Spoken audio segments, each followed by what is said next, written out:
इसके पीछे चिपका दिया, झांकेगा थोड़ा सा और 2 शेड हो जाएंगे। इसको आप कोई भी शेप दे सकते हैं, अगर आप चाहें तो सीधा खड़ा कर लें, अगर आप चाहें तो इस एंगल से कर लें, सब टू यू।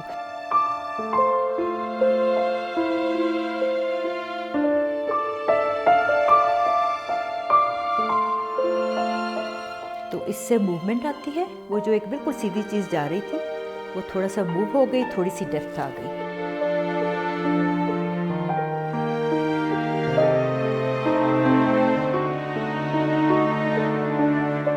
अब आप ये नोट करें कि जो मैंने बिल्कुल सीधे पत्ते लगाए थे उनसे वो बात और खूबसूरती नहीं आ रही थी जो इन दोनों तीनों के घुमाने से आ गई है।